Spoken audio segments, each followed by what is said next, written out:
Hello students, last class में हम बात कर रहे थे एम्पियर सर्किट लॉ के एप्लीकेशंस की। यानी एम्पियर सर्किट लॉ को हमने काम में लाया था किसी भी लॉन्ग स्ट्रेट वायर के कारण किसी पॉइंट पर मैग्नेटिक फील्ड कैलकुलेट करने के लिए। फिर हमने देखा था किसी भी लॉन्ग करंट कैरिंग सिलेंडर है, उसके कारण उसके आउटसाइड पॉइंट पर मैग्नेटिक फील्ड कैलकुलेट किया था, उसके सरफेस पर मैग्नेटिक फील्ड कैलकुलेट किया था और इसके इनसाइड और सेंटर पर हमने मैग्नेटिक फील्ड कैलकुलेट किया था। आज हम बात करेंगे किसी लॉन्ग करंट कैरिंग सोलेनोइड के कारण उसके इनसाइड मैग्नेटिक फील्ड कैलकुलेट करने की। तो नेक्स्ट टॉपिक है चैप्टर का, वो है magnetic field inside N infinitely long solenoid. Infinitely का मतलब आप समझ रहे हो कि उसकी लेंथ है वो वेरी लार्ज है as compare to its radius. अब बात ये आती है कि सोलेनोइड क्या है। सोलेनोइड के कारण आप मैग्नेटिक फील्ड निकालेंगे, यानी सोलेनोइड में जब करंट फ्लो होगा तो क्या बनेगा, मैग्नेटिक फील्ड बनेगा। तो फर्स्टली बात आती है सोलेनोइड है क्या।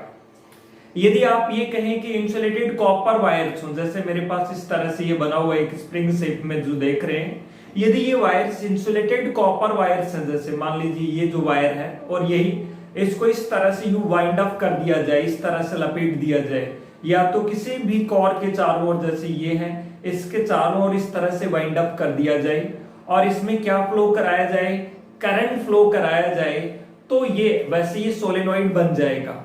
और इसमें करंट फ्लो कराएंगे तो ये किसकी तरह से बिहेव करेगा, एक बार मैग्नेट की तरह से बिहेव करेगा। इस तरह इसको हम क्या बोलेंगे, सोलेनोइड बोलेंगे। और यदि इससे करंट फ्लो हो रहा है तो इस सोलेनोइड को बोला जाएगा करंट कैरिंग सोलेनोइड। तो होता क्या है सोलेनोइड, आपके माइंड में ये सेट होना चाहिए कि सोलेनोइड एक तरह की कॉइल होती है वायर की, जो किस शेप में होती है, सिलेंड्रिकल शेप में। जब उससे करंट फ्लो होता है तो किसकी तरह से एक्ट करती है, वो एक बार मैग्नेट की तरह से एक्ट करती है। तो इसी को क्या बोला जाता है, सोलेनोइड बोला जाता है ना। बात क्लियर है ना। तो हम शुरू कर रहे हैं। लिखिए, फर्स्टली हम क्या लिखते हैं, सोलेनोइड की डेफिनेशन की सोलेनोइड है क्या। टॉपिक का मतलब समझ गए आप, टॉपिक क्या है, magnetic field inside N infinitely long solenoid. So firstly आप, ये तो आपका हेडिंग हो गया, टॉपिक हो गया, है ना। तो यहां हम लिख लेते हैं इसके बारे में कि भाई सोलेनोइड है क्या, है ना। तो सोलेनोइड को हम क्या कह सकते हैं, सोलेनोइड एक तरह की क्या होती है, कॉइल होती है ना।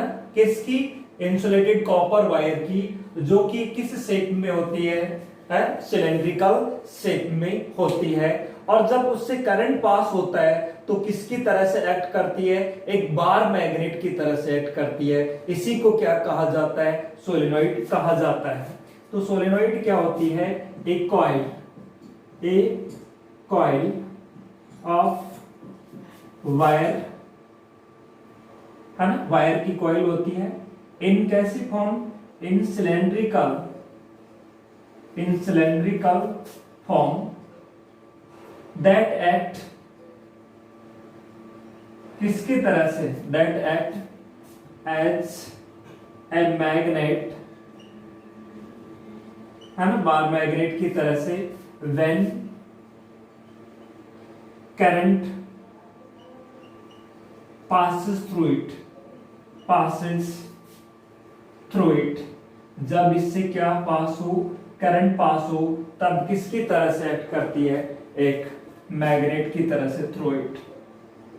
क्या होता होगा, अभी जो मैंने बताया था इसी तरह से, ये जो है इसमें क्या है, ये एक कॉइल थी और इस कॉइल को आगे इस तरह से बढ़ा दे तो कई सारी कॉइल्स हो जाती हैं।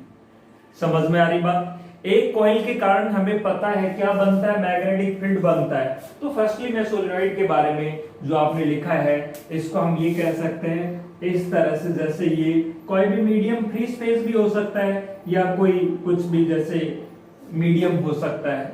इसके चारों ओर क्या वाइंड अप है, वायर्स वाइंड अप है इस तरह से, और इससे क्या फ्लो कराएं आप, करंट फ्लो कराएं, जैसे मान लीजिए ये वायर है आपका इस तरह से, और यहां से जब करंट फ्लो कराओगे तो ये किसकी तरह से बिहेव करेगी, एक मैग्नेट की तरह से।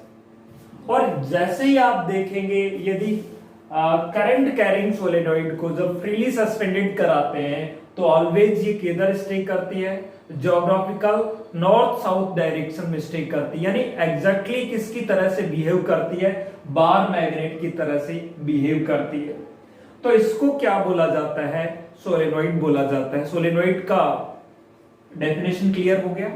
अब हम बात करते हैं कि करंट कैरिंग सोलेनोइड के कारण, है ना, उसके अंदर मैग्नेटिक फील्ड कैलकुलेट करने की कौन सा लॉ काम में लेते हुए, एम्पियर सर्किटल लॉ काम में लेते हुए। तो ये मैग्नेटिक फील्ड निकालने के पहले मैं आपको बता दूं, कुछ बातें कर लेते हैं कि जैसे ये आपके पास में एक करंट कैरिंग कॉइल होती सर्कुलर ऐसे, और इसके कारण हमें पता है उसके एक्सेस पे मैग्नेटिक फील्ड बनता है ना, मैग्नेटिक फील्ड इधर भी बनता है और मैग्नेटिक फील्ड इधर भी बनता है। सेंटर पे सबसे ज्यादा मैग्नेटिक फील्ड बनता है, और जैसे जैसे दूर जाते हैं मैग्नेटिक फील्ड क्या होता जाता है, कम होता जाता है। और मैग्नेटिक फील्ड लाइनें कैसी होती जाएंगी, कम होने का मतलब दूर होती जाएंगी इस तरह से यूं। और इसके पास में मैग्नेटिक फील्ड क्या होता है, यहाँ ज्यादा होता है, तो यहाँ मैग्नेटिक फील्ड लाइनें क्या होंगी, पास पास होंगी, और यहाँ मैग्नेटिक फील्ड लाइनें क्या होंगी, दूर दूर होंगी। ये तो मैं एक सिंगल टर्न वाली करंट कैरिंग कॉइल की बात की है। और यदि आप ये जो कॉइल है इसको आप कैसी शेप देते जाएं, सिलेंड्रिकल शेप देते जाएं, तो वो क्या बन जाती है, इस तरह से। इसमें छोटे छोटे सर्किल नजर आ रहे हैं आपको, ये क्या है, कॉइल ही तो है, और जिसको आगे से आगे आगे से आगे, तो ये क्या बन गया, इसको क्या बोलेंगे आप, सोलेनोइड। अब हमें क्या निकालना है, करंट कैरिंग सोलेनोइड के इनसाइड मैग्नेटिक फील्ड कैलकुलेट करना। क्लियर? तो आप ये बात समझ गए। यहां इसके इनसाइड जैसे हर टर्न बन रहा है, यहाँ पे हर टर्न पे यहाँ भी मैग्नेटिक फील्ड, यहाँ भी यहाँ भी यहाँ भी, तो इसके इनसाइड मैग्नेटिक फील्ड क्या होगा, ज्यादा। और जैसे जैसे बाहर की ओर जाएंगे मैग्नेटिक फील्ड क्या होता जाएगा, कम। और बाहर की ओर जैसे लाइनें इधर यूं आएंगी तो यहाँ आउटसाइड का मैग्नेटिक फील्ड, यहाँ और यहाँ का मैग्नेटिक फील्ड क्या होगा, नेग्लिजिबल। तो ध्यान रखिए, करंट कैरिंग सोलेनोइड में मैग्नेटिक फील्ड मेनली कहां पर प्रेजेंट होता है, उसके इनसाइड। और मैग्नेटिक फील्ड बहुत ज्यादा होता है, इसलिए लाइनें पास पास दिखा रखी हैं। जैसे जैसे दूर जाएंगे मैग्नेटिक फील्ड लाइन्स हैं, वो क्या होती जाती है, दूर होती जाती है। इसका मतलब मैग्नेटिक फील्ड क्या होता जाता है, वीक। ये बात आप कर चुके हैं। अच्छा, तो बाहर का मैग्नेटिक फील्ड क्या होता है, जीरो होता है। अब हम बात करते हैं मैग्नेटिक फील्ड के कैलकुलेशन की, मैग्नेटिक फील्ड किस तरह से हम कैलकुलेट करते हैं। ये देखिए, तो मैग्नेटिक फील्ड कैलकुलेट करने के लिए आप सबसे पहले आपने ये मान लिया, क्या, एक करंट कैरिंग सोलेनोइड मान रहा हूं मैं, ये जो थे इस तरह से मैंने ये करंट कैरिंग सोलेनोइड मान लिया।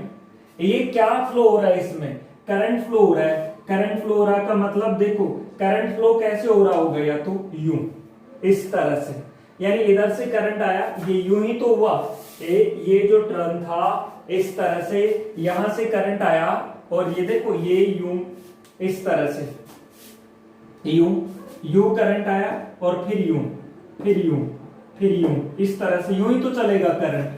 तो अब ये करंट यदि यूं चल रहा है, यानी अंदर की ओर यूं करंट, अंदर की ओर के लिए मैं लगा रहा हूं यहाँ पे क्रॉस, है ना, ये, और फिर यहाँ किधर आएगा करंट, बाहर की ओर के लिए मैं डॉट, फिर अंदर की ओर के लिए मैंने लगा दिया क्रॉस, फिर यहाँ डॉट, फिर यहाँ पे क्या क्रॉस, फिर यहाँ पे क्या लगा दिया डॉट, यहाँ पे क्रॉस, और यहाँ पे डॉट, फिर यहाँ पे क्रॉस और dot, cross, dot, cross, dot, cross और डॉट, ये इस तरह से मैंने बनाए हैं। इस क्रॉस और डॉट का मतलब यही मानिए कि आपके पास में क्या है, एक करंट कैरिंग सोलेनोइड है, जिसमें क्या फ्लो हो रहा है, करंट फ्लो हो रहा है, यानी ये करंट यूं तो इसमें यूं जा रहा है और वापस यूं इस तरह से आ रहा है। ये बात क्लियर है। अब हमें इसके अंदर क्या कैलकुलेट करना है, मैग्नेटिक फील्ड कैलकुलेट करना है। मैग्नेटिक फील्ड कैलकुलेट करने के लिए हम कौन सा लॉ लगाना चाह रहे हैं, एम्पियर सर्किटल लॉ लगाना चाह रहे हैं। सबसे पहले आपके माइंड में ये सेट हो जानी चाहिए बात, यदि करंट यूं फ्लो हो रहा है, ये यूं है ना यूं, तो ये सर्कुलर का मैग्नेटिक फील्ड, देखो मैग्नेटिक फील्ड कैलकुलेट करने के लिए सर्कुलर करंट के लिए ये रूल काम में लाया जाता है, right hand palm rule. Right hand rule क्या कहता है, इसको इन फिंगर्स को आप किसके डायरेक्शन में रखिए, करंट की डायरेक्शन में, और थंब किसके डायरेक्शन को बताएगा, मैग्नेटिक फील्ड की डायरेक्शन को।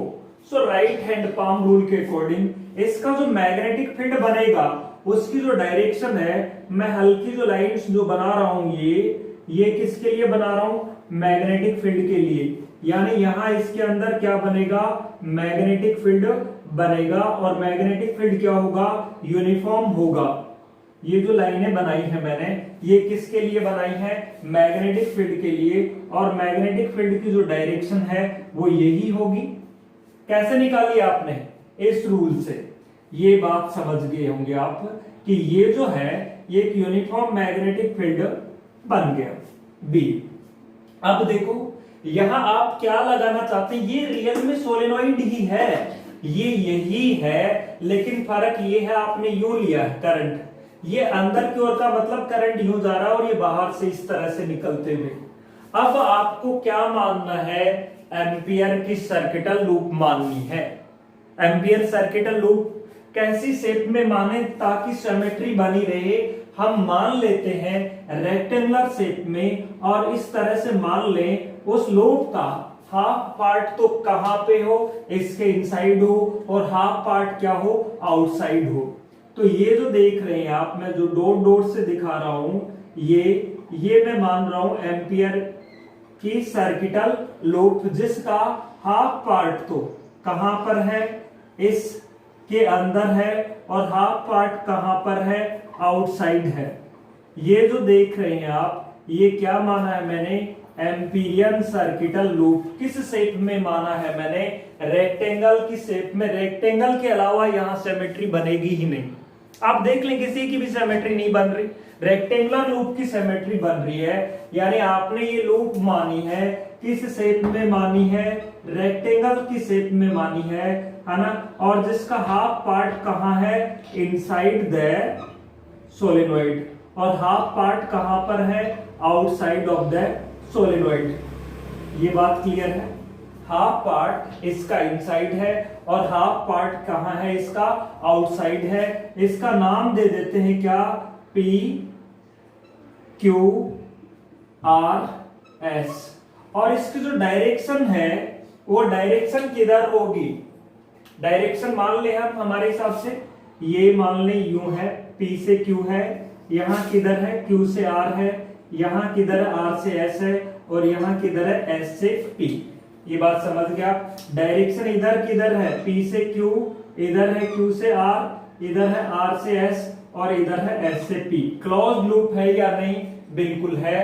तो अच्छा, यहां का मैग्नेटिक फील्ड, कहां का मैग्नेटिक फील्ड है, बाहर का मैग्नेटिक फील्ड, सोलेनोइड के बाहर मैग्नेटिक फील्ड क्या होता है, 0 होता है। ये बात क्लियर होगी। ये बात क्लियर होने के बाद में फर्स्टली हम लिख लेते हैं कि क्या क्या अज्यूम किया है। ये जो डॉट डॉट से मैंने जो दिखा रखी है वो क्या है, एम्पीरियन सर्किटल लूप है। तो हम यहां पर क्या लिखने वाले हैं, यहां पे लिखने वाले हैं क्या, consider a current carrying solenoid. यानी क्या माने आप, एक करंट कैरिंग सोलेनोइड माने। तो यहां हम लिख दें क्या, consider a current carrying solenoid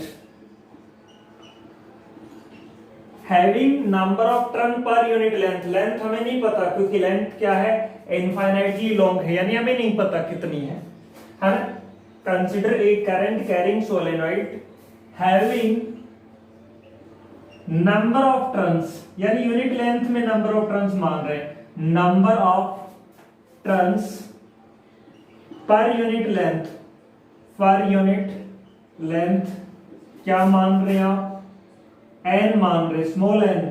ध्यान रखें स्मॉल एन क्या है, number of turn per unit length है, ना कि टोटल टर्न्स है। स्मॉल एन क्या है, यूनिट लेंथ में जो नंबर ऑफ टर्न्स है वो क्या है, स्मॉल एन है। ये माना आपने।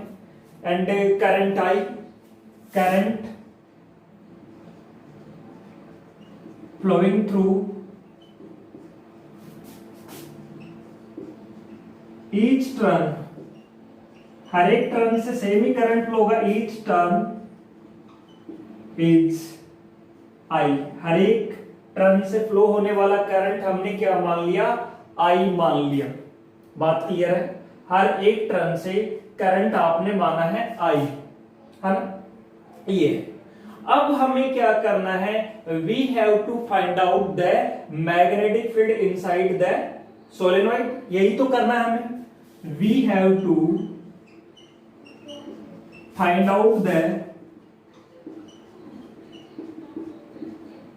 आउट द मैग्नेटिक फील्ड, कहां का, इनसाइड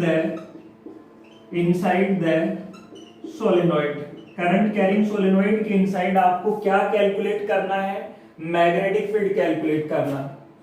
ऐसा करने के लिए आपको क्या मानना पड़ेगा, एम्पियर का सर्किटल लूप।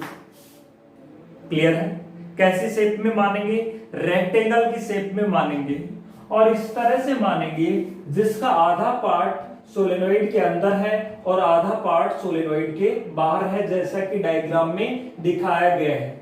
सो आप यहां क्या लिखेंगे, फॉर दिस, यानी ऐसा करने के लिए कंसीडर एन एम्पीरियन, एम्पीरियन का मतलब एम्पियर का, है ना, एम्पीरियन लूप इन क्या नाम है उसका, PQRS नाम दे रखा आपने, PQRS, है ना, in the shape of rectangle, है ना, in the shape of rectangle, in such a way, इस तरह से मानिए, in such a way that half part of this, half part of this loop is inside the solenoid, यहां लिख रहा हूं inside the solenoid, and half part is outside of the solenoid, आधा part इसका सोलेनॉइड से बाहर है, as shown, है ना। सो फर्स्टली आप इसको बना लीजिए, फिर अपन एम्पियर सर्किटल लॉ लगाते हैं, मैं इसको रफ करूंगा, फिर आप लिखिए इसको बना करके, फिर हम बात कर रहे हैं अभी एम्पियर सर्किटल लॉ अप्लाई करते हैं। तो लिख लिया है आपने, अब मैं यहां से इसको लिख लिया। अब देखिए, ये तो पता आपको मैग्नेटिक फील्ड की डायरेक्शन किधर है, यूं होगी, किस तरह से होगी, ये करंट की डायरेक्शन में, और थंब किसकी डायरेक्शन को बताएगा, मैग्नेटिक फील्ड की डायरेक्शन को। ये शायद अभी भी आपके माइंड में कंफ्यूजन चल रहा है, ऐसे ही तो है, इस तरह से सर्किल बन रहे आपके पास, बहुत सारे सर्किल, और उनसे करंट किधर फ्लो हो रहा है, देखो ये करंट है, अंदर की ओर यूं है, और ऊपर वाले से बाहर की ओर आ रहा है यूं, तो मैग्नेटिक फील्ड किधर बनेगा, थंब की डायरेक्शन में, यानी या तो यूं बनेगा या फिर यूं बनेगा। मैग्नेटिक फील्ड की डायरेक्शन ये होगी, मैग्नेटिक फील्ड की डायरेक्शन आपने निकाल ली, और बाहर आउटसाइड का मैग्नेटिक फील्ड क्या होता है, जीरो होता है। अब देखिए जो लूप है जिसकी लेंथ PQ है, मैग्नेटिक फील्ड के क्या है, पैरेलल है। QR जो लेंथ है वो मैग्नेटिक फील्ड के साथ कितना एंगल बना रही है, 90 एंगल बना रही है। RS मैग्नेटिक फील्ड के क्या है, पैरेलल है, एंटी पैरेलल कह दो, और SP फिर से मैग्नेटिक फील्ड के क्या है, परपेंडिकुलर है ना। तो अब हम देखते हैं 1 बाय 1 करके, यहां पर क्या लगाने वाले, एम्पियर सर्किटल लॉ लगाने वाले सभी में। देखो एम्पियर सर्किटल लॉ लगाने से हम इसको लेंथ को हम मान लेते हैं अपनी आसानी के लिए, इजी के लिए, कि ये लेंथ क्या है, एल या एक्स कुछ भी मान लो, ये लेंथ जो है वो कितनी है, एल है, ये मान लेते हैं। इस लूप की ये लेंथ कितनी मान ली हमने, एल मान ली। ठीक है, अब देखो यहां हम क्या लिखें, फ्रॉम एम्पियर सर्किटल लॉ, जो कि सभी में किया था, मैंने बताया था सभी का प्रोसेस सेम है ना। From Ampere circuital law, ampere circuital law क्या लगाएं, क्या होता है लॉ, बी डी एल इसका क्लोज इंटीग्रेशन है ना। कौन सी लूप है, नाम दे दे इसका पी क्यू आर एस है ना। वो इसका क्या होता है, mu not times of the total current passing through the loop, वो करंट लिया जाएगा जो कि इस लूप से क्या हो रहा है, पास हो रहा है। अब इसी को हम किस तरह से आप बना चुके हैं है ना, इसके नीचे क्या लिखेंगे आपको, बी डी एल और वेक्टर हटाएंगे तो क्या आ जाएगा, कॉस थीटा। आपको बताया था ना vector a dot vector b क्या होता है, ए बी कॉस थीटा, तो vector b dot vector dl क्या हो जाएगा, बी डीएल कॉस थीटा, वो क्या होगा, mu naught into sigma I. यहां तक की बात क्लियर है। और ये कौन सी लूप की बात कर रहे हैं आप, पी क्यू आर एस की, ये बात भी क्लियर है। अब देखो मैं यहां से इसको यूं लिख रहा हूं कि बीडीएल कोस थीटा को मैं 4 पार्ट्स में तोड़ रहा हूं, ये मैग्नेटिक फील्ड भी है भाई, इसको मैं कितने पार्ट्स में तोड़ रहा हूं, 4 पार्ट्स में तोड़ रहा हूं। क्या लिखूं, देखो बी डीएल कोस थीटा जो था उसको P से Q के लिए लिख दें, P से Q के लिए, फिर B dl cos theta Q से R के लिए लिख दें है ना, फिर लिख दें B dl cos theta R से S के लिए, और फिर लिख दें क्या, B dl cos theta S से कहां के लिए, P के लिए, और वो वैल्यू क्या होगी, mu naught into sigma I. ये जो वैल्यू आ गई वो है म्यू नॉट इंटू सिग्मा आई, टोटल करंट। अब ये बात समझ में आ गई। अब आप ये देखिए बीडीएल कोस थीटा पी से क्यू के, देखो लेंथ यू है और मैग्नेटिक फील्ड भी यू है, ये लाइनें कौन सी लाइनें हैं, मैग्नेटिक फील्ड लाइन, और लेंथ इसकी किधर है, पी से क्यू की इधर है, यानी दोनों के बीच एंगल कितना है, 0। इसमें देखो लेंथ किधर है, यूं है, और मैग्नेटिक फील्ड यूं है परपेंडिकुलर, इसमें एंगल पैरेलल, और इसमें मैग्नेटिक फील्ड के लेंथ क्या है, परपेंडिकुलर। तो परपेंडिकुलर वाले के लिए देखो मैं लिख देता हूं b d l cos theta कहां से कहां के लिए, क्यू से आर इज इक्वल्स टू कौन सा, Q से R का हो गया और S से P का, B dl cos theta S से P का। इन दोनों में ही थीटा की वैल्यू क्या है, 0 है, 90 है, और cos 90 की वजह से ये दोनों ही वैल्यू क्या हो जाएंगे, 0 हो जाएंगे। क्यों हो जाएंगी, बिकॉज यहां क्या है, B और dl आर परपेंडिकुलर, परपेंडिकुलर, तो ये तो 0 हो जाएंगे, और ये जो वैल्यू है ये इस तरह से आ जाएगी, देखो B dl cos theta P से Q, P से Q एंगल थीटा नहीं है, ये एंगल कितना है, 0, प्लस यहां देखो ये एंगल है, ये 90 हो गया, और cos 90 की वजह से ये क्या हो गया, 0, और ये भी 90 की वजह से क्या हो गया, ये 90 वाला नहीं है, R से S वाला जो है, R से S वाला 180 वाला है, लेकिन यहां का जो मैग्नेटिक फील्ड है BO, कौन सा मैग्नेटिक फील्ड है, आउटसाइड वाला मैग्नेटिक फील्ड, और आउटसाइड का मैग्नेटिक फील्ड क्या होगा, 0। ये BO क्यों लिख दिया मैंने, क्योंकि ये R से S में कौन सा मैग्नेटिक फील्ड काम आएगा, आउटसाइड वाला। तो यहां मैं मैग्नेटिक फील्ड की जगह ही क्या कर देता हूं, 0 कर देता हूं, कि R से S के बीच का जो मैग्नेटिक फील्ड है वो कितना होगा, 0 होगा, प्लस ये 90 की वजह से आप ऑलरेडी लिख चुके हैं, क्या होगा, 0 होगा, इज इक्वल्स टू क्या होगा, mu naught into sigma I. ये बात क्लियर है। फिर से देखिए, ये भी एक तरह से 0 ही हो गया। आप सोच रहे हैं कि सर ये 0 कैसे हो गया, इसमें तो लेंथ तो यूं है और मैग्नेटिक फील्ड यूं है, यानी एंगल 180 है, यानी एंटी पैरेलल है, तो 0 कैसे हुआ।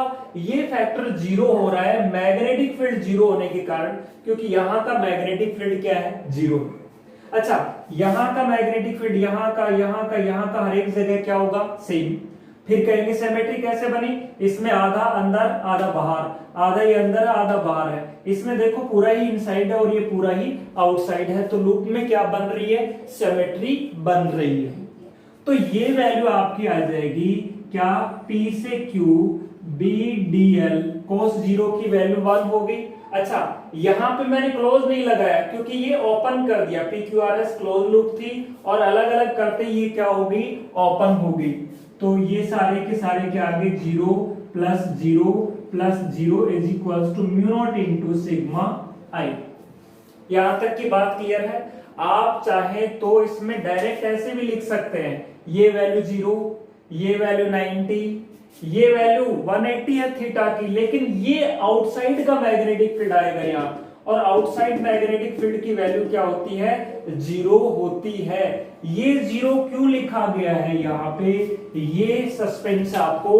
तो देखिए, ये R से S में कौन सा मैग्नेटिक फील्ड है, R से S के बीच आउटसाइड वाला मैग्नेटिक फील्ड है, और सोलेनोइड के आउटसाइड मैग्नेटिक फील्ड क्या होता है, 0। तो चाहे तो हम यहाँ पे ये भी तो लगा सकते हैं, ये इनसाइड है, BI लगा दिया, इनसाइड के लिए छोटा सा I लगा दिया, यहाँ R से S न इनसाइड, Q से R न इनसाइड न आउटसाइड, तो कुछ नहीं लगाया। ये R से S में कहां पर है, आउटसाइड है, और S से T में आधा पार्ट इनसाइड और आधा आउटसाइड, तो कुछ नहीं लगाया। आउटसाइड का जो मैग्नेटिक फील्ड है, ये आपने कहा ये कहां था, कुछ भी नहीं, ये तो है ना। आउटसाइड का जो मैग्नेटिक फील्ड है, यहां जो आप कहना चाहें कि ये 0 क्यों लिख दिया, क्योंकि आउटसाइड का जो मैग्नेटिक फील्ड है वो क्या होता है, 0, इसमें मेंशन है। अब देखो, ये लिख लिया आपने, अब ये बना चुके हो आप। अब देखिए, यहां से ये जो वैल्यू है कौन से वाली, ये BDL की तो है, बाकी ये तो सारी की सारी। अब हम ये माने कि लूप से जाने वाले टर्म्स, लूप की लेंथ आपने L मान रखी थी ऐसे, है ना, और आपने मान रखा था number of turn per unit length कितने हैं, स्मॉल n है। तो लूप में आने वाले लेंथ टर्न्स कितने होंगे, n इंटू L। भाई number of turn per unit length कितना माना था आपने, शुरू में लिखा है स्मॉल n, और लूप की लेंथ कितनी है, L, तो L लेंथ में कितने टर्न्स होंगे, स्मॉल n इंटू L। बात समझ में आई या नहीं आई। आपने क्या कहा था, number of turn per unit length कितना है, स्मॉल n है, और लूप की लेंथ कितनी मान रखी है, L मान रखी है, तो लूप में कितने टर्न्स आएंगे, स्मॉल n इंटू L। तो यहां मैं ये लिख दूं, इसके बाद में मैं ये लिखूं क्या, नंबर ऑफ टर्न्स, है ना, इन द लूप, वो कितना होगा, n इंटू L, क्योंकि लूप की लेंथ L है और यूनिट लेंथ में टर्न्स n है, तो इतने होगा। सो करंट, टोटल करंट यानी सिग्मा आई की जो वैल्यू, एक टर्न से करंट है, यहां ये ध्यान रखना है आप, वैसे तो अपने को पता है कि सभी में करंट आई ही होगा, हमारे हिसाब से आई होना चाहिए, लेकिन हर एक करंट को आई माना जाएगा। यहां से ये जा रहा आई, 2i, 3i, फिर 4i, और इतने टर्न्स है तो कितना आई होगा, number of turns multiplied by 1 से करंट आई है, तो टोटल करंट कितना होगा। फिर से देखिए यहाँ पे ये आपके पास वो थी और ये इतने में लूप थी, जैसे इतने में लूप थी, तो एक टर्न से आई, 2i, 3i, 4i इंडिविजुअल अलग अलग माना जाएगा ये करंट यहां लगाते टाइम।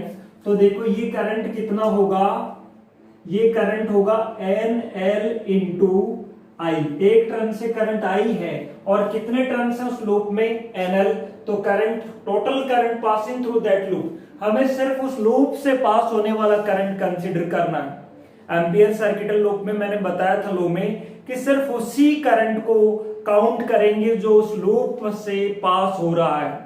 इन केस मान लो जितना करंट एंटर कर रहा है उतना ही करंट लीव कर रहा है, तो टोटल करंट 0 हो जाएगा।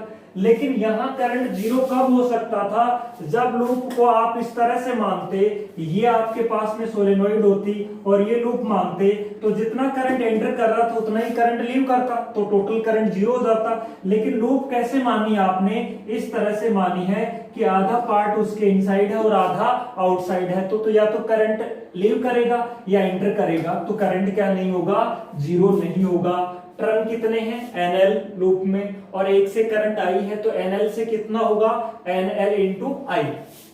तो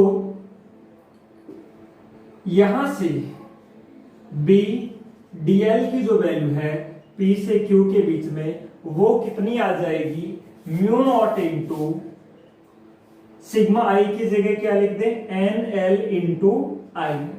ये बात समझ में आई।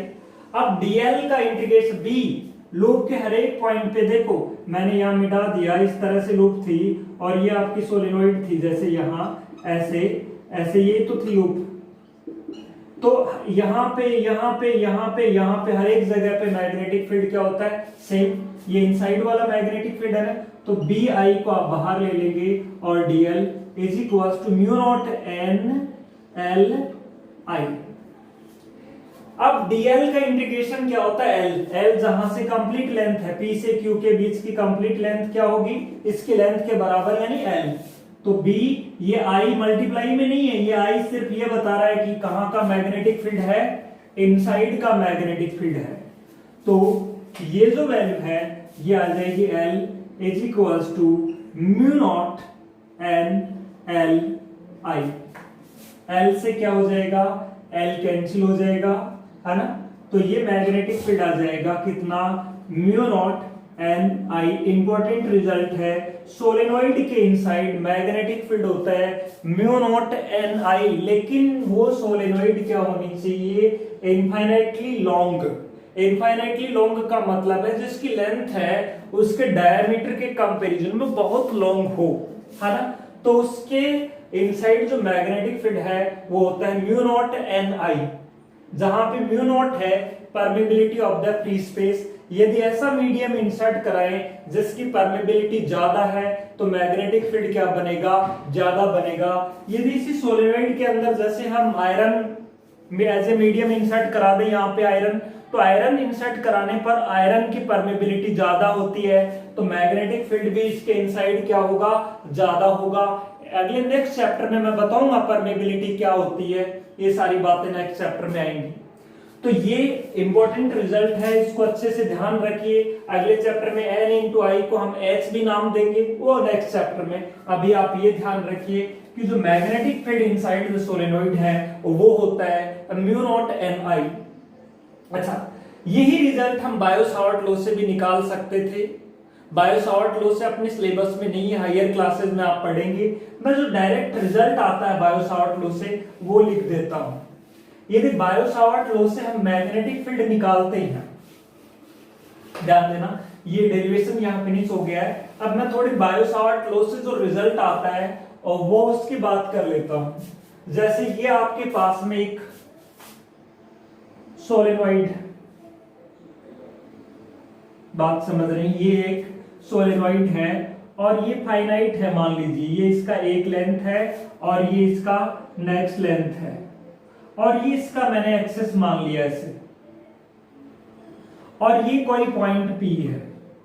इस P पॉइंट पर आप क्या निकाल रहे हैं, मैग्नेटिक फील्ड निकाल रहे हैं, और मैंने कहा ये ऐसे, है ना, और ये मैंने कह दिया ऐसे।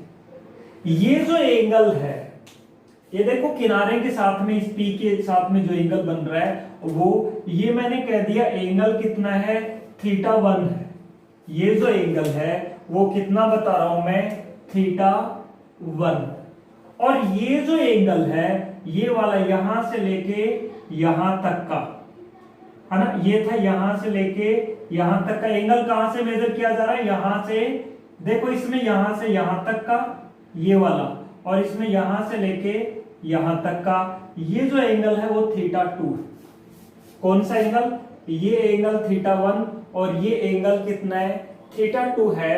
तो from Biot-Savart law, from Biot-Savart law जो रिजल्ट आ रहा है उसको डायरेक्ट लिख रहा हूं मैं, magnetic field at point P, magnetic field at point P, solenoid के जो एक्सेस पे लाई कर रहा है उस पर जो मैग्नेटिक फील्ड है वो होता है क्या, म्यू नॉट Ni का half into cos θ1 minus cos θ2। अब आप सोच रहे होंगे तो ये रिजल्ट्स दोनों अलग अलग कैसे हैं। ये है इनफाइनाइटली लॉन्ग सोलेनोइड के लिए, यदि सोलेनोइड की लेंथ ज्यादा होती जाएगी तो ये θ2 की वैल्यू आगे और बढ़ती जाएगी, यूं लेंथ बढ़ेगी तो θ2 की वैल्यू कितनी हो जाएगी, 180 हो जाएगी।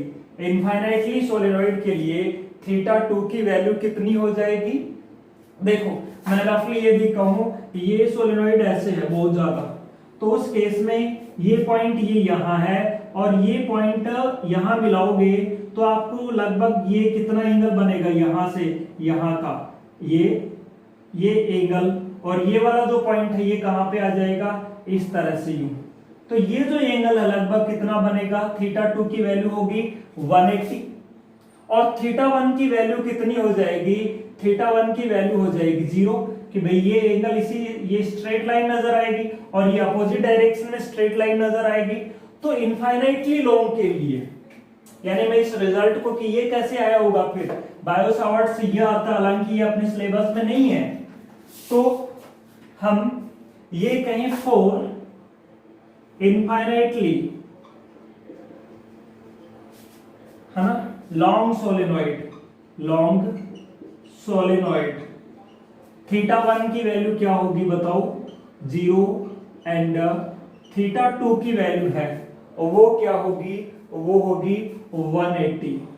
और जैसे इस एक्सप्रेशन में हम ये वैल्यू रखते हैं, है ना, जो बायो-सावर्ट से आता है, ये रिजल्ट बायो-सावर्ट से आता है, तो इसमें हम रखते हैं, ये रखने पर देखो आने के बाद में इस P पॉइंट पे जो मैग्नेटिक फील्ड आता है वो आता है 1/2 mu naught Ni cos theta की जगह पे क्या रखना है, 1 की जगह 0 माइनस cos 180।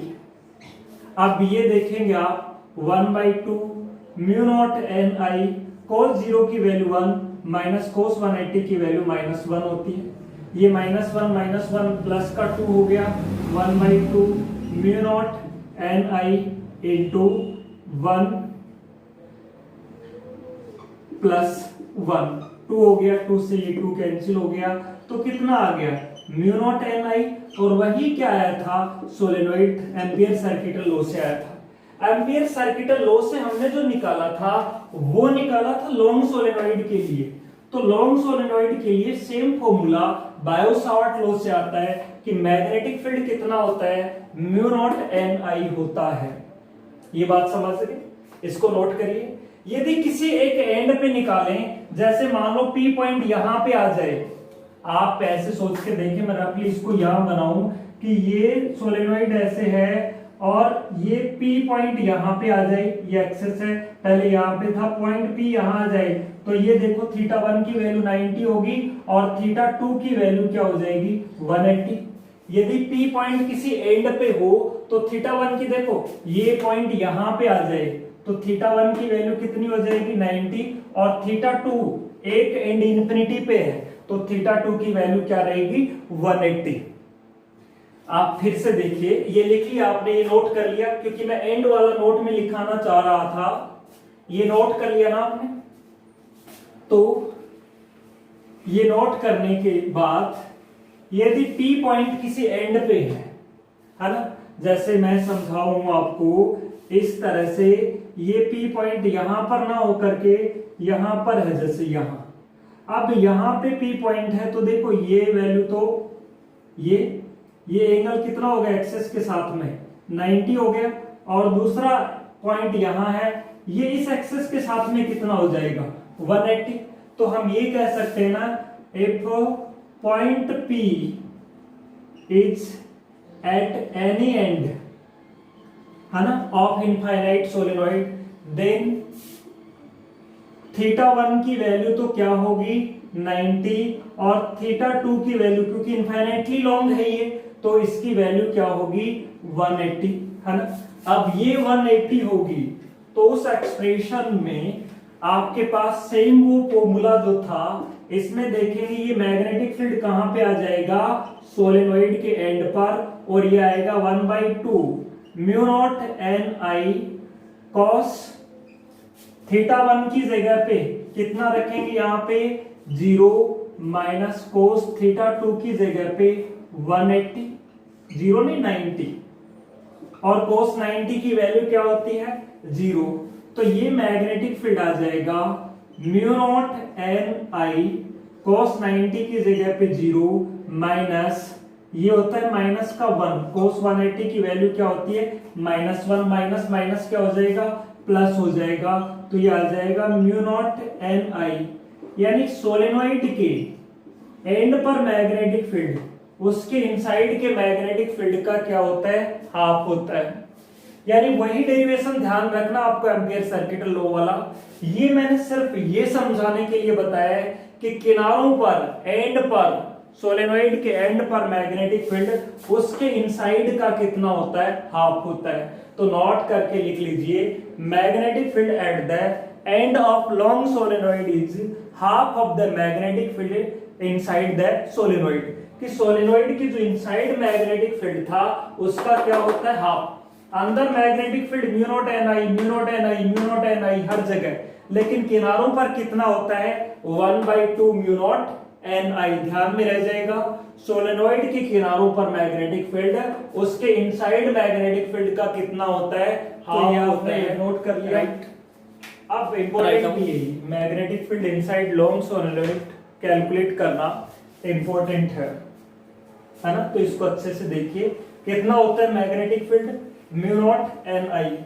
अच्छा ये भी ये कह दिया जाए हमें कि मैग्नेट जो बार मैग्नेट है वो और एक करंट कैरिंग सोलेनोइड है वो किस तरह से सिमिलर है और किस तरह से डिसिमिलर है। आप ध्यान रखिए जब किसी भी करंट कैरिंग सोलेनोइड को जब फ्रीली सस्पेंडेड करा देते हैं तो ज्योग्राफिकल कौन सी डायरेक्शन में स्टे करता है नॉर्थ एंड साउथ डायरेक्शन में, और बार मैग्नेट को भी जब फ्रीली सस्पेंडेड करा दिया जाता है तो वो ज्योग्राफिकल कौन सी डायरेक्शन में स्टे करता है नॉर्थ साउथ डायरेक्शन में स्टे करता है। यानी हम ये कह सकते हैं कि जो बार मैग्नेट की तरह से ही बिहेव करता है कौन current carrying solenoid.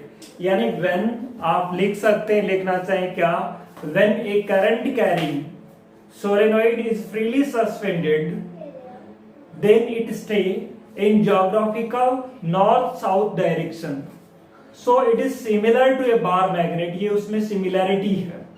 so what is the dissimilarity? dissimilarity में हम ये कह सकते हैं जैसे आपके पास में क्या है बार मैग्नेट के अंदर की जो फील्ड लाइंस है वो पैरेलल नहीं होती, थोड़ी कर्व टाइप से होती हैं। इस तरह से आगे वाले चैप्टर में क्लियर हो गई। खैर मैं कुछ बातें जब साथ आ रही है तो बताई देता हूं।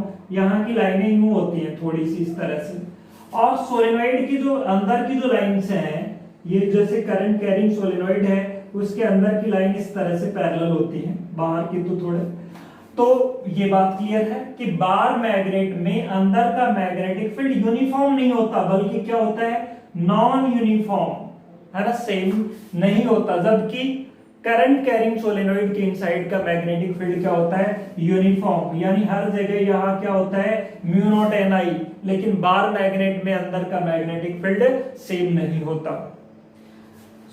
सोलेनोइड के बाहर का मैग्नेटिक फील्ड जीरो होता है, लेकिन बार मैग्नेट के बाहर का मैग्नेटिक फील्ड क्या नहीं होता, जीरो नहीं होता। ये तो ये डिसिमिलरिटी है, बार मैग्नेट में बाहर का मैग्नेटिक फील्ड जीरो नहीं होता, करंट कैरिंग सोलेनोइड में बाहर का मैग्नेटिक फील्ड क्या होता है, जीरो। बात क्लियर है। दूसरी बात है, सोलेनोइड के अंदर का मैग्नेटिक फील्ड यूनिफॉर्म होता है, जबकि बार मैग्नेट के अंदर का मैग्नेटिक फील्ड क्या होता है, नॉन यूनिफॉर्म। वे मैं नेक्स्ट चैप्टर में मैग्नेटिज्म में लिखूंगा, है ना, वहां बार मैग्नेट भी आप पढ़ लेंगे। अब हम बात करने वाले हैं किसकी, टोरॉइड की, कि टोरॉइड क्या है। तो अगला जो अपना टॉपिक है वो है magnetic field of inside a toroid, inside a toroid. Toroid के अंदर जो मैग्नेटिक फील्ड कैलकुलेट करेंगे हम, है ना, magnetic field inside a toroid.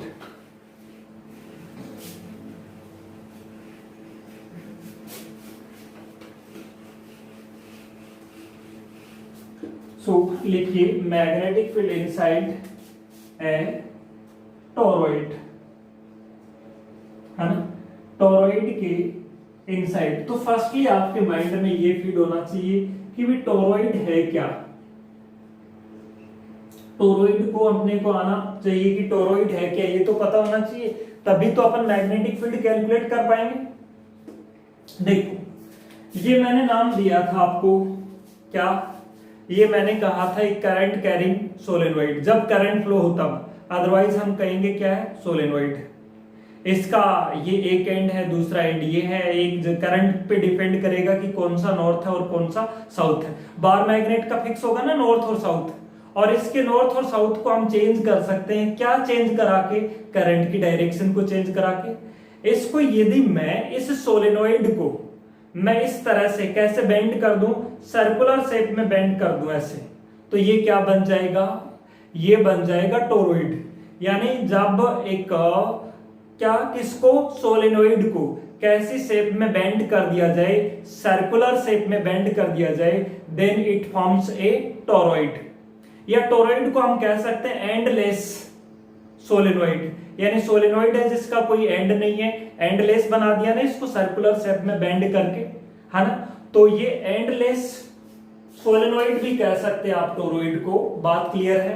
तो हम ये कह सकते हैं, लिखिए इसको, है ना, ये क्या होगी, इस तरह से बनाई है आपने, ये क्या है, टोरॉइड है।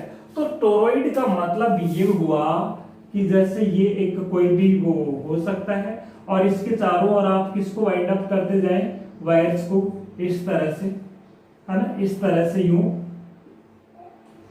इस तरह से आपने वायर्स, ये तो ये जो बनी है इसको क्या बोला जाएगा, ये ही तो है, ये क्या बन गई आप कहेंगे, टोरॉइड बन गई। बात क्लियर है। तो टोरॉइड को डिफाइन हम किस तरह से करें कि क्या होता है, यानी when solenoid, when a solenoid is bent into कैसी shape, circular shape, then it forms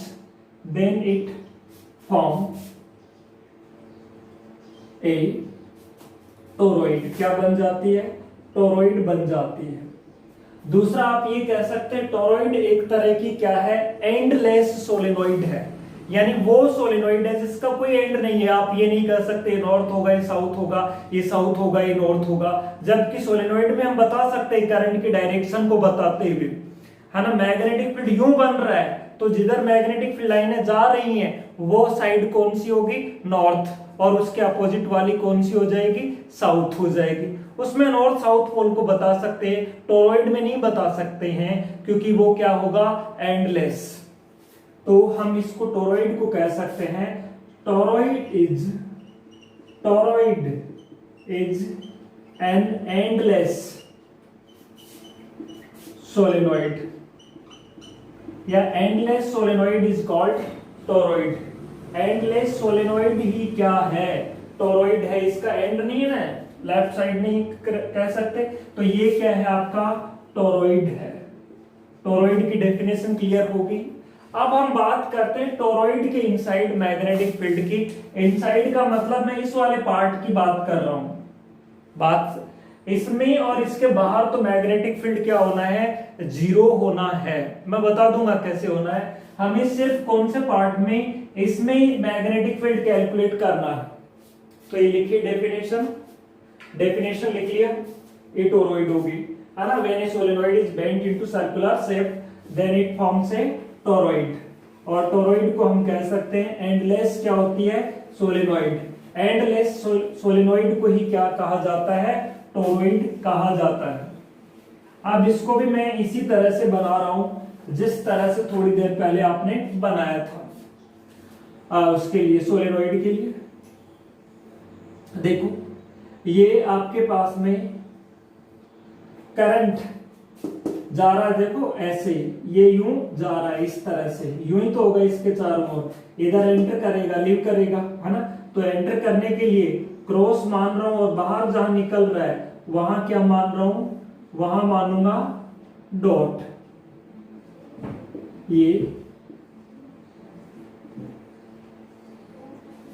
ये बात क्लियर है। देखो ये करंट अंदर गया और यहां से बाहर आएगा इस तरह से, यूं यूं ही तो है टर्न, यूं इस तरह से यूं टर्न है, यहां अंदर की ओर, ये बाहर की ओर, अंदर की ओर, बाहर की ओर, इस तरह से। तो यहां मैं क्या लगा दूं, डॉट लगा देता हूं, डॉट लगा दिया, ये भी डॉट लगा दिया, है ना। जितने ये हैं उतने ही डॉट लगा देते हैं, है ना। ये डॉट लगा रखे हैं, ये डॉट, ये डॉट है, ये डॉट, ये बात समझ में आ गई। अब आप ये देखो,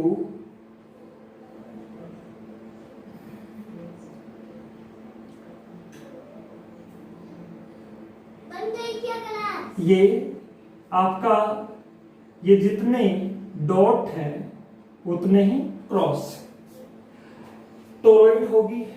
मान लेते हैं, इसको कंसीडर कर लेते हैं, क्या इसकी रेडियस हम मान लेते हैं। रेडियस कहां से मेजर करेंगे, ये मेजर करेंगे या ये मेजर करेंगे, ये हम मेजर कर लेते हैं यहां से। इसकी रेडियस हम मान लेते हैं क्या, r। और टोटल नंबर ऑफ टर्न्स हम मान लेते हैं capital N। Number of turn per unit length हम मानते थे स्मॉल n, और टोटल नंबर ऑफ टर्न्स को हम मान लेते हैं कैपिटल N। तो हम लिख लेते हैं साथ के साथ क्या, consider a current carrying toroid having total number of turns, total number of turns कितना माने, कैपिटल N माने हैं। करंट रेडियस क्या मान ली, R मान ली, है ना। और क्या माने, number of current flowing through each turn, current flowing through each turn is I। आप ये सोच रहे हैं सर हर एक टर्न से हम I क्यों मान रहे, सभी से सेम होगा, बिल्कुल सभी से सेम होगा, लेकिन यहाँ I दूसरे से I और काउंट किया जाएगा, तीसरे से I और, इस तरह से होगा। अब देखो, अब यहां पर क्या लगाना है आपको, एम्पियर सर्किटल लॉ लगाना है। अच्छा एक बात बता दूं, यहां पर ऐसे ही तो होंगे इस तरह से, एक ये ऐसे सर्कुलर कॉइल तो नजर आएंगे, ये सर्कुलर, ये इस तरह से तो सर्कुलर कॉइल होंगे। और सर्कुलर कॉइल से जब मैग्नेटिक फील्ड देखो यूं, इसका मैग्नेटिक फील्ड यूं, यहां कॉइल होगी उसका ऊपर की ओर, यहां होगी उसका इधर, यहां होगी उसका इधर, यानी मैग्नेटिक फील्ड की डायरेक्शन सभी का यूं होगा, इसका यूं, इसका यूं, इसका यूं, इसका यूं, इसका यूं, इस तरह से।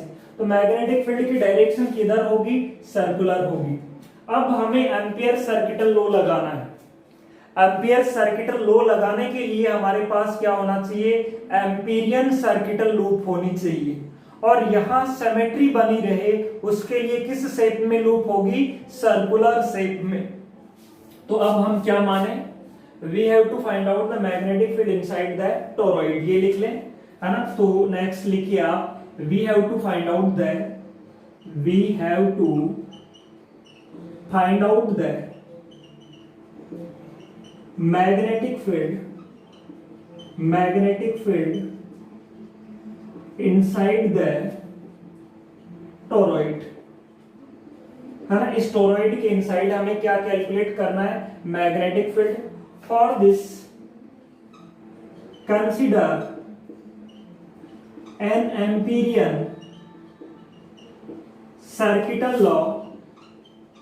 Circuital loop in the shape of, किस शेप में, सर्किल having radius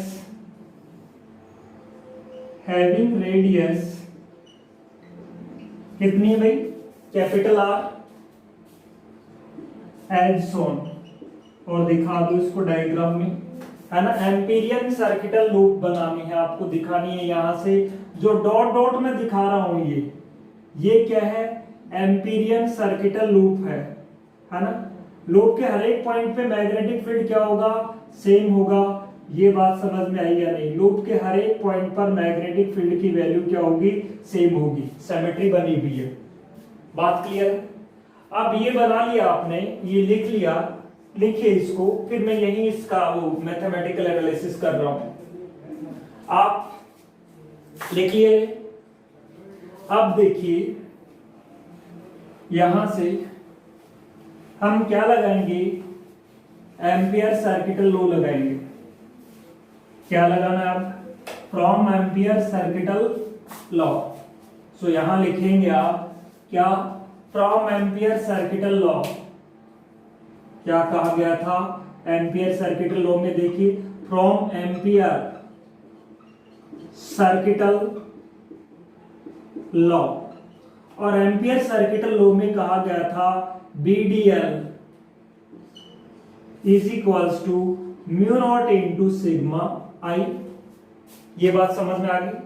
अब देखो B और DL के बीच का जब एंगल थीटा हो तब हम क्या लिखते थे, तब लिखते थे BDL cos थीटा, है ना, is equals to mu naught into sigma आई।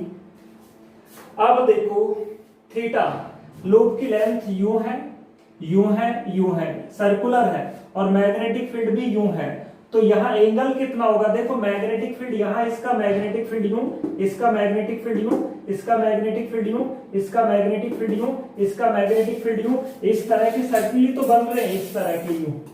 तो भाई इस सर्किल का यूं होगा, इस सर्किल का यूं होगा, इस सर्किल का यूं होगा, तो मैग्नेटिक फील्ड की डायरेक्शन यूं, और ये जो लूप बन रही है उसकी डायरेक्शन भी यूं, दोनों के बीच एंगल कितना हुआ, 0। तो हम कह सकते हैं angle between vector B and vector DL is 0, यानी उनकी डायरेक्शन सेम है, 0 डिग्री है। तो ये हो जाएगा क्या, BDL cos 0 is equals to mu naught into sigma I, या cos 0 की वैल्यू 1 हो जाएगी, तो ये हो जाएगा BDL is equals to mu naught into sigma I. या B लूप के हर एक पॉइंट पर क्या होगा, सेम होगा, तो B को बाहर ले ले, ये DL is equals to mu naught into sigma I. अब देखो DL होगी इस लूप की कंप्लीट लेंथ क्या होगी, 2 पाई r। इस लूप की कंप्लीट लेंथ, DL का इंटीग्रल होगा L, और L होगी इस लूप की कंप्लीट लेंथ, ये L होगी, और ये L की वैल्यू क्या होगी, 2 पाई r। तो हम ये कह सकते हैं DL का इंटीग्रेशन क्या होगा, कंप्लीट लेंथ यानी L, और L क्या होगी, 2 पाई r, इसके सरकमफेरेंस के इक्वल। एंड करंट इससे पास होने वाला I, देखो इससे, ये तो बाहर वाले टर्म का तो करंट लेना ही नहीं, बाहर लूप होते तो जितना करंट अंदर की ओर उतना ही बाहर की ओर, तो जितना प्लस उतना माइनस, तो 0 हो जाता। लूप अंदर की ओर है तो इसमें कौन सा करंट आ रहा है, ये I, 2I, 3I, 4I, 5I, और कितना कितना I, NI, क्योंकि नंबर ऑफ टर्म्स कितने हैं, N है। तो टोटल करंट क्या होगा इससे पास होने वाला, वो होगा NI, कैपिटल N है, ध्यान रखें, जहां पे कैपिटल N है, टोटल नंबर ऑफ टर्म्स। अब देखिए ये जैसे ही वैल्यू रखेंगे तो ये वैल्यू आपके पास आ जाएगी, क्या, ये वैल्यू होगी B इंटू dl की जगह पे 2 pi r is equals to n into I, या B is equals to n I upon 2 pi mu naught, है ना, म्यू नॉट भी ऑलरेडी है, म्यू नॉट तो ऑलरेडी है ना, mu naught n I divided by 2 pi r, ये magnetic field आ जाएगा। वैसे n टर्म है कितनी लेंथ में, 2 पाई r में, तो ये n अपॉन 2 पाई r क्या है, number of term per unit length, यानी स्मॉल n लिख सकते हैं, या हम ऐसे ही, क्योंकि यही स्टैंडर्ड फॉर्मेट है इसका। तो ये मैग्नेटिक फील्ड आ जाएगा, ये इसके इनसाइड है। कई बार आप सोचते हैं कि बाहर का हम क्यों नहीं निकालते यहाँ का, क्योंकि बाहर का निकालोगे तो एम्पीरियन सर्किटल लूप यहाँ से बनेगा और यहाँ से बनेगा, तो इससे जाने वाला करंट क्या हो जाएगा, जीरो। क्यों जीरो हो जाएगा, जितना अंदर की ओर उतना ही बाहर की ओर, और जब अंदर से निकालेंगे इस स्पेस में तो भी कोई करंट है ही नहीं, तो जीरो। तो इस स्पेस में भी कोई मैग्नेटिक फील्ड नहीं होता, और इसके बाहर की ओर भी कोई मैग्नेटिक फील्ड नहीं होता। इसी स्पेस में मैग्नेटिक फील्ड होता है, और वो कितना होता है, mu naught N I divided by 2 pi